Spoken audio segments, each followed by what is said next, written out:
গাড়ি হ্যাঁ সমস্যা নেই, গাড়ি হ্যাঁ হ্যাঁ গাড়ি একটু না না না সমস্যা নেই, না না বুঝতে পারছি, আপনি দেন, হ্যাঁ বুঝতে পারছি। কিশোরগঞ্জের পাগলা মসজিদ, নিকলি হাওর কিংবা আশেপাশের সুন্দর জায়গাগুলো ঘুরে যারা ঢাকায় ফিরবেন তাদের জন্য বাস জার্নিটা হতে পারে দারুণ একটা অভিজ্ঞতা। আমি আজ বাসের একদম সামনে ড্রাইভার মামার বাসার সিটে বসে পুরো পথটা উপভোগ করছি। জানালার বাইরে দেখা যাচ্ছে আঁকাবাঁকা রাস্তা, মাটির ঘরবাড়ি আর সবুজে ঘেরা প্রকৃতি। শহরের ব্যস্ততা থেকে দূরে এই দৃশ্যগুলো মনটাকে অন্যরকম প্রশান্তি দেয়। চলুন কিশোরগঞ্জ থেকে ঢাকা ফেরার এই সুন্দর বাস জার্নিটা উপভোগ করি। পুরো পথ জুড়ে কী কী দেখবেন, কী কী দেখার আছে সব কিছু জানাবো এই ভিডিওর মাধ্যমে, তাই ভিডিওটি শেয়ার করে সম্পূর্ণ দেখার অনুরোধ রইল। এরকম নতুন নতুন ভ্রমণ ভিডিও পেতে আমার চ্যানেলকে সাবস্ক্রাইব করে পাশে থাকুন। এই হচ্ছে কিশোরগঞ্জ বাস স্টপ। এখান থেকে হচ্ছে কিশোরগঞ্জ থেকে যারা যেতে চান এখান থেকে যেতে পারবেন। আর আমি আছি কিশোরগঞ্জ, আর কিশোরগঞ্জ থেকে বাসে করে যাব হচ্ছে ঢাকায়, সেগুলো আপনাদেরকে দেখাবো। দেখুন এখানে কিন্তু অনেক ধরনের বাস পেয়ে যাবেন।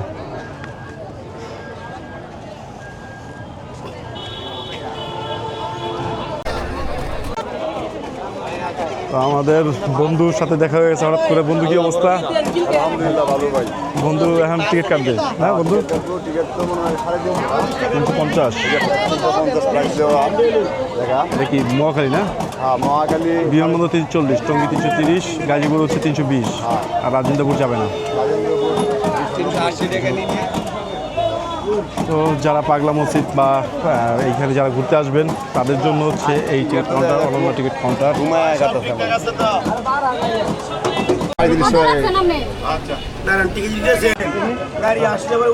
গাড়ি হ্যাঁ সমস্যা নেই, গাড়ি হ্যাঁ হ্যাঁ গাড়ি একটু না না না সমস্যা নেই, না না বুঝতে পারছি, আপনি দেন, হ্যাঁ বুঝতে পারছি। না না ফেরত ফেরত হইতো না, ফেরত দেবো কেন? আধা ঘন্টা 1 ঘন্টা আছে, সমস্যা নাই। আধা ঘন্টা 1 ঘন্টা 1.5 ঘন্টা আধা ঘন্টা 1 ঘন্টা লাগবো।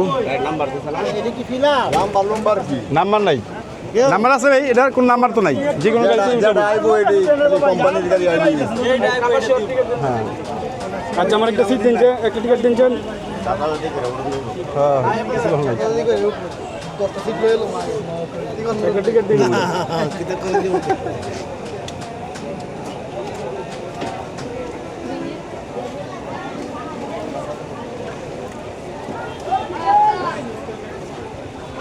এই আমরা 2টি টিকিট দিন বুঝতো দাদা। দাদা আমরা 2টি টিকিট দিন, গাজীপুর চৌরাস্তা। আমার একটা টিকিট দিন। তো বন্ধুরা আমরা টিকিট কেটে ফেলেছি 350 টাকা করে টিকিট পার পারসন। আর এই হচ্ছে অনন্যা, আর এই পাশে কিন্তু কাউন্টার আছে আরও। আর এইটা হচ্ছে বাসের সার্ভিসটা খুব ভালো নাকি? হ্যাঁ তো নতুন বাস কত দিন হয়েছে আইসে? অনন্যা অনন্যা কি প্লাস নাকি ক্লাসিক? অনন্যা এই যে একই এপি এপি না? অনন্যা পরিবহন। তো বন্ধুরা আসলে দেখুন যে এটা হচ্ছে অনন্যা সুপার, আর এই পাশে হচ্ছে অনন্যা ক্লাসিক, আর এই পাশে হচ্ছে এপি অনন্যা, আবার ওই পাশে আছে অনন্যা সুপার। তো আসলে অনেকগুলা বাসের একই নাম, এই নামগুলো একটু চেঞ্জ করা দরকার। দ্বিধাদ্বন্দ্বে পড়ে যেতে হয় যে কোন বাসে উঠবো, অনন্যা কোনটা ভালো, সেই জন্য আর কি বুঝতে পারতেছি না। বন্ধুরা অলরেডি গাড়িতে উঠে বসলাম, আর সিট কিন্তু অলরেডি পেয়েছি।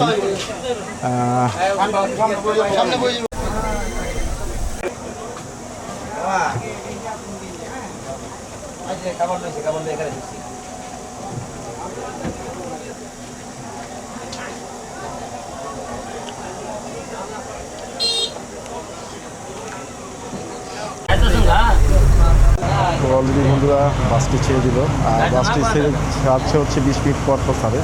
তো অলরেডি কিন্তু কিশোরগঞ্জ থেকে কিন্তু রওনা দিয়ে দিয়েছি সেই বাসে। আর প্রচণ্ড গরম, কিছুক্ষণ পরে বাসের সামনে যে আপনাদেরকে দেখাবো রাস্তাঘাটের পরিবেশ, সৌন্দর্য সব কিছু দেখতে হবে। দেখুন যে সেই রাস্তাঘাট।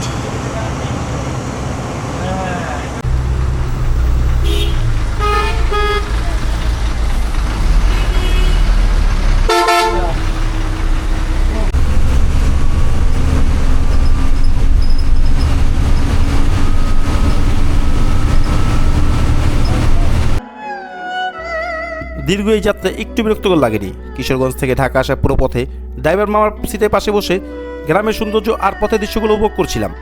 মাটির ঘরবাড়ি পেরিয়ে সবুজ মাঠ আর গাজীপুরের বিখ্যাত গজারি বাগান দেখতে দেখতে কখন যে ঢাকায় পৌঁছে গেছি বুঝতেই পারিনি। বাসটিও ছিল বেশ আরামদায়ক, তাই পুরো যাত্রায় কোনো কষ্ট হয়নি। কিশোরগঞ্জ ভ্রমণ শেষে যারা আরামদায়কভাবে ঢাকায় ফিরতে চান তাদের জন্য এই বাস জার্নিটা অবশ্যই একটি সুন্দর অভিজ্ঞতা হতে পারে।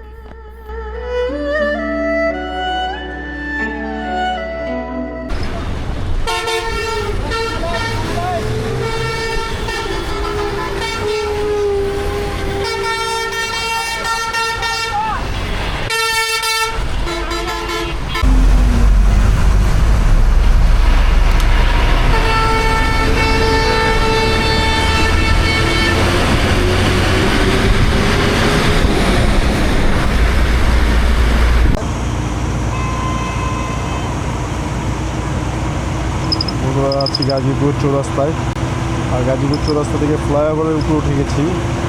ফ্লাইওভার থেকে গাজীপুরটা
বন্ধুরা এসে পড়লাম হচ্ছে ঢাকার, আর এই সে অনন্যা বাস বক্সে মাল আছে আমাদের, সেটা আমরা নামাচ্ছি।